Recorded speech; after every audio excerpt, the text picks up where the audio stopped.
Hi, I'm Laura Borland, host of Gladverse TV. I am so excited to be sharing a second season of this show. Last season was about bouncing back. This season is about giving back. And I have 13 of the most extraordinary women telling compelling stories of why they give.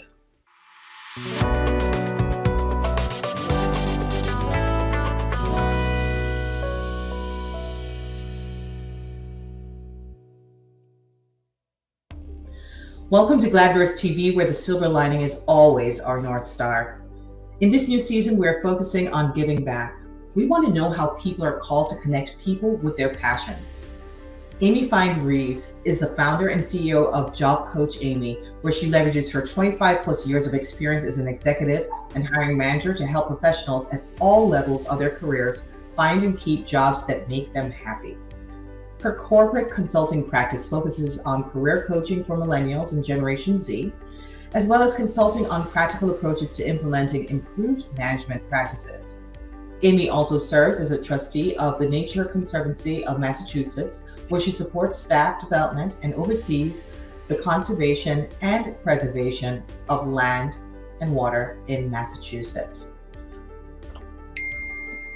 Welcome, Amy. Thank you so much. Oh, fantastic. So tell me, how did you first get started in this work? This is the result of a long-held passion for me, Laura. That started 30 years ago. And it started when I was unable to find a job when I got out of college. So I had done what I thought was everything right. I went to a good school. I had a good GPA. I bought skirt suits, and I wanted to go to Wall Street. So back in the late last century, everybody who was the best and the brightest was walking to Wall Street. So that's where I wanted to go to. And I failed miserably. And I took a year getting a job that I got out of the New York Times Classified, which ask your parents what that is. And I know exactly what it is. And I spent the whole year researching what my friends were doing and what they were graded on, what they liked about it, what they didn't like about it, what the goal of it was. And the next year I got one of those jobs the first time I interviewed it. And lo and behold, I was good at it and I liked it. And I thought, my God, what was the difference from the year before? And the answer was, I just learned how to interview. I just had to teach myself how to interview. And as I moved to the other side of the table, as I grew up in my career, I kept seeing kids come in with the same issues. And there was just things that no one ever told them. And it's not rocket science. It's interviewing and doing job searching. It's a skill that can be learned, but there was just no resources that looked at it from the perspective of a hiring manager. And the way I thought about it, Laura, was think if someone had never traveled by plane before, and they said to you, how do I do it? Where would you begin? If you started with where to buy a plane ticket, or what time do you arrive at the airport? What's TSA? If I check it out, where does it go? How do I get it back? All those things, there are lots and lots of blog posts on, but nobody really puts it all together in one space. So that's what I've done in my book. It's what I've wanted to do forever. I had to make another career switch when I suddenly became a single mom in my halfway through my career. And I needed to not be a consultant because I needed to not travel all the time, but I needed a high level salary. So I had to figure that out on my own as well. So I also love to work with people in career transitions. And in general, I think it's really fun work working with people, and I love to do it in my free time as well. I do a lot of work with first generation college students, and I mentor young women of color as well. So it's just it's a weird passion, but it's one that it's not a weird passion. It's one I was able to turn from hobby to career, and it's really, really fun. I'm enjoying every bit of it. Amy, I'm so glad that you mentioned that you mentor women of color, and I share that because I, like you, had very similar situation where I graduated summa cum laude. I had work experience before, but somehow I don't know if it was being a woman and then compounded with probably a woman of color, but the kinds of positions that I was being offered were almost like entry level, even though you're coming in with the credentials. And I mean, I consider myself a pretty articulate speaker. I know how to carry myself well. And knowing that too, this was during the time too, when you mentioned like the New York Times classified. Remember, we had to dress up in the suits and we had to be professional when we showed up for interviews, and we were told to sit a certain way and not to wear certain colors. Or remember, like you couldn't wear red or whatever it was, like you couldn't right? And you had to wear pantyhose. Like floppy ties and to mimic a man. And you had to wear pantyhose, and you had to, conduct yourself in a certain way. No slingback shoes. Absolutely. So even with that, the kinds of jobs that we're getting, again, we're just in some way substandard. I'm glad that there's now a great emphasis on equity. And bridging that gender gap is so critically important, that we can't be graduating sometimes even with better grades. We're getting grade lists, right? We bring as much to the marketplace as anybody else, and we come with a unique set of talents as well. And I'm also pleased at the fact that you mentioned that you pivoted, right? That you said, okay, all right, single mom wrench came into the play. What are we going to do, right? So hate giving up those travel miles, but it's time to stay closer to home. So I'm really fascinated about your mentoring work, not only about the women of color, but just overall. How did you pivot into that? Is it just it was an opportunity that presented itself. A friend of mine who's a Harvard Business School marketing professor, she realized that she was kind of tired of working with kids who were a bit entitled and on their way to getting more entitled, but she really loved the nonprofit board work she was doing, and she developed an organization called the Philanthropy Connection. And, that's here in Boston. It's a women's giving circle. Women's giving circles are spreading everywhere. You put in a certain number of dollars. In our case, it was $2,000 a person. We were going to get 250 women and give out that number of grants. And because we trained the members how to analyze a 990 statement and how to go in and analyze operations. And then we were really training board members as well, because all these organizations need board members. And my role in it was to develop young philanthropists, to teach young women that everyone is a philanthropist, and to teach them to do the same things and train them as board members as well. So I made some really wonderful personal relationships, and some of those women are some pretty senior executives right now with some pretty big companies, and I love that. Really wonderful relationships in my life. And now I'm working more with an organization that works with first generation college students. And we provide mentors, not Posse Foundation, which you may know is one that provides a social circle for kids as they're coming into a school. They're based on campus. So a Bell would have a Posse Foundation circle of kids.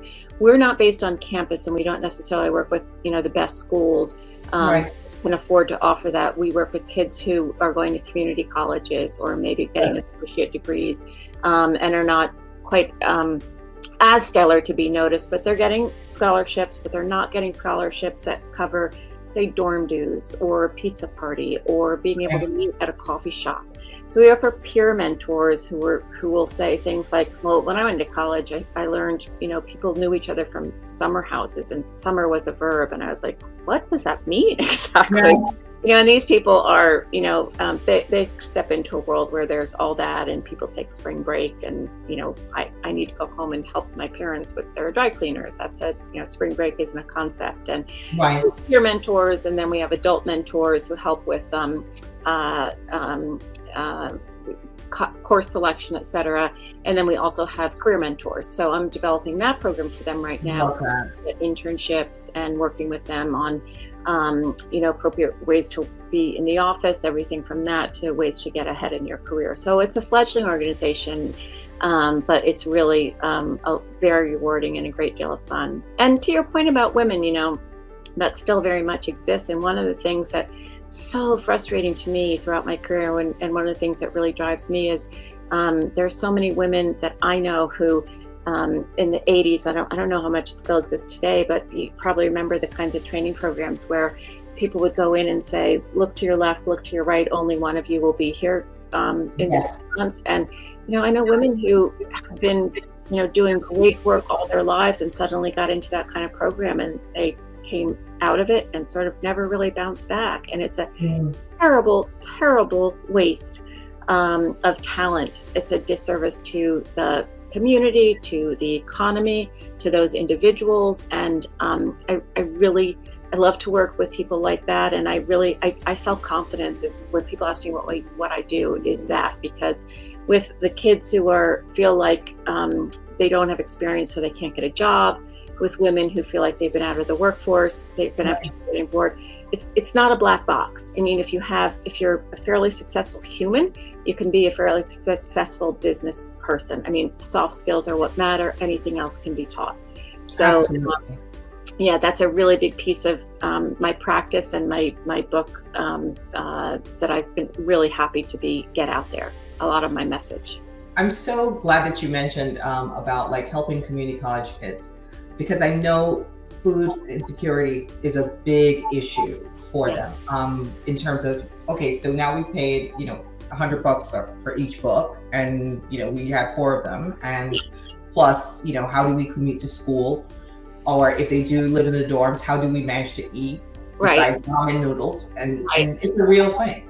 It's a very real thing, and it's a huge contributor to the fact that only, I think, 14% of first-generation college students actually graduate, and a lot of them have full scholarships, and it's not widely recognized that a full scholarship doesn't cover things like transportation or things like being able to, feel like you're part of the community, because you're not able to cover, join a pizza party, or, to chip in for, coffee, or, whatever is going on that's social. That, throwing in $5 to meet at Starbucks is nothing for a lot of kids, but it's more than anyone's ever paid for coffee before. Sure. That's the thing that can send you home feeling like, this is not for me. I don't belong here.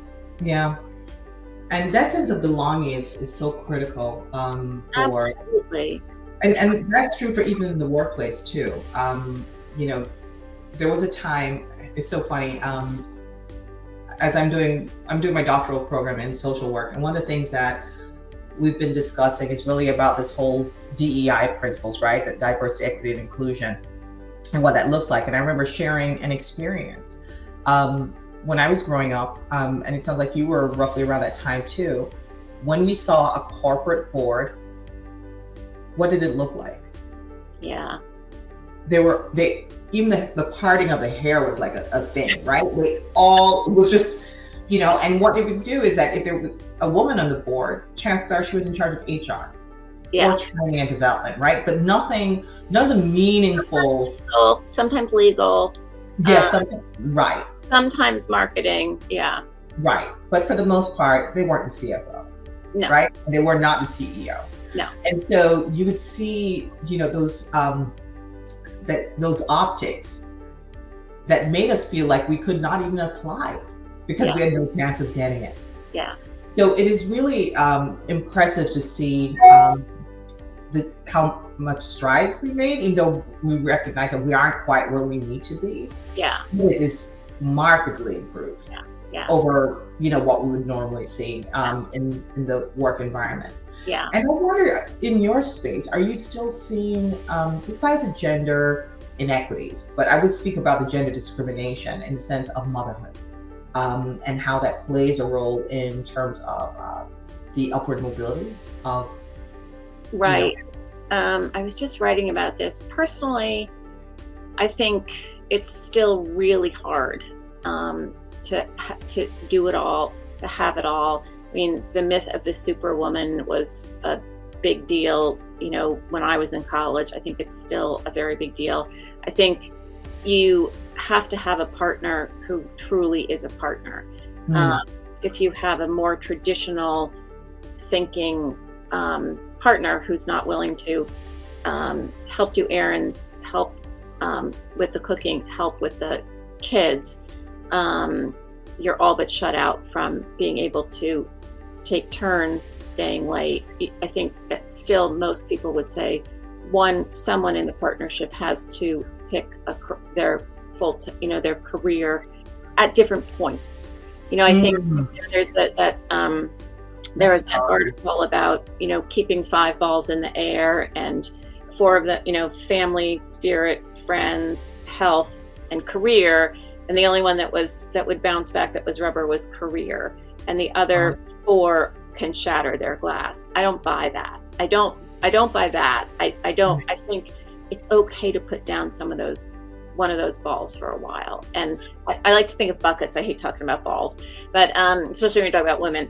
But what I like thinking about is that for example, I had a toddler. I had a job where when I had my non-consulting job, I had a job where I was in charge of 3 offices of an East Coast firm that was a contract research organization.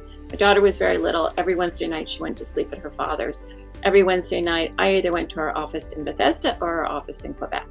And those are really, really hard years. And I didn't particularly exercise very much. I had been a competitive athlete in my youth, and I let that ball down. And when things eased up, when my daughter got older, when I got remarried, I lost 50 pounds and I started running 5Ks. Wow. So I do think it's possible that you don't have to juggle all those balls all the time. I think it's an issue of timing. And I think in a partnership too, one partner can really put a lot into their career, while the other puts more into the home front, and then there can be a trade-off, and that can be by year, by month, by week. Depends on the individuals, but you do have to have that partnership of family and home and career, and have that understanding, and it can work. I don't know how widespread that is, but I think that my observations is that is absolutely what you have to have. I think what you just said is incredibly profound, and I don't think it's as pervasive as you think. It's one of those things where you're looking at a mature relationship, where you can actually have those conversations and go, look, I can't do this alone. I'm going to need your support, right? We're going to have to make it. We didn't work, but we have to make this work. And unfortunately, a lot of people don't have that ease of conversation and that maturity to say, okay, we have a child and we got to have it happen. Right. And it's so interesting because I would see some dynamics like that when I was teaching. So a lot of the teachers who I worked with, for those that stayed in the profession for a long time, were if they were single mothers, it was because they could be off at the same time with their kids. And so the daycare expense portion of it just did not work. So you sacrifice the lower salary because you now have childcare you don't have to worry about that, right? And you have the summers you can spend with the children, you're off the same time that they are. But for those who were married and stayed in teaching, they often married well. So they had like a husband that was successful, but their job, again, like maybe their salary was helped to pay towards like summer vacation, right? Maybe that trip. But for the most part, it was definitely one of those things where there was somebody who was carrying the bigger financial burden because the other one was carrying the full burden of raising the children and ensuring that there was always a parent somewhere close by. Right. So it's just, fascinating to see how the trade-offs and how those come to be. And what I'm realizing more and more in research, well, of course, it's not even, rocket science to figure that out, but the onus traditionally falls on the woman. It does. Where, she's the one who sacrifices income, the possibility of growth, so much so that through the trajectory of her life, she might run the risk of retiring into poverty because she, did not contribute as much, right? Did not have the opportunity of that many more years or that robust an income to, augment her, what she would get for Social Security or whatever pension or whatever the case is. And it follows like not only with the children, but also the caregiving aspect of older parents, right? So And you're seeing more and more of that every day in terms of women are absolutely vulnerable to that, and not only, I mean, absolutely quantitatively, but I'll tell you, I had a woman come to me who was interested in getting back into the workforce, and she said, I don't know, I think I have to start as an admin. And I said, well, let's take a look. She had a PhD from Oxford. Wow. And I said, well, I really don't think that you need to start as an admin. Boston Wow. is a very academic town, and let's try to present you as having more skills than that. So, it's a Wow. crisis in more ways than one. It's one of the reasons why I feel like I'm on the front lines, and I feel like I'm really making a difference. So it really is. It's very rewarding and fun work. You are making a tremendous difference, Amy. I can't even begin to tell you how much I've enjoyed this. Oh, good. Me too. You are motivating. You're making change. You're just making waves everywhere to just bring awareness to what a lot of people overlook in terms of being able to be placed where you're supposed to be.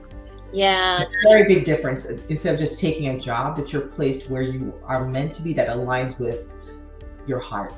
Yeah. Right? And that's what I really believe, that if, most people don't know what jobs there are, because most people don't like talking about what they do.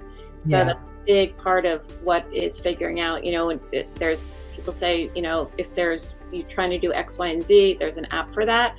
People like X, Y, and Z, there's a job for that. That's a big part of my message. And can I mention my book? Is that all right? Of course. So I have a book called College to Career Explained, Tools, Skills, and Confidence for Your Job Search. I'll add links to that as well, on your slide. Thank you. Yeah, the finished product will definitely get that. It's available for everywhere, and it goes through from start to finish, what saleable skills you have, what all hiring managers look for, how to figure out what jobs there are, how to talk to people so they'll talk about their work in a way that you can understand it, and through to doing a good job from the first day, conquering interview fears, preparing for interviews, etc. So I'm really proud of it. It's from soup to nuts. It lays it all out. And my next one's going to be about career transitions. Love it.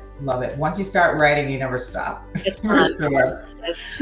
Amy, it's been a pleasure. Such a pleasure. And we'll be connecting. I know some of my viewers will be connecting with you. You're offering some really good stuff. Okay, great. Thank you so much. I enjoyed it. Have a great weekend. You too. Bye-bye.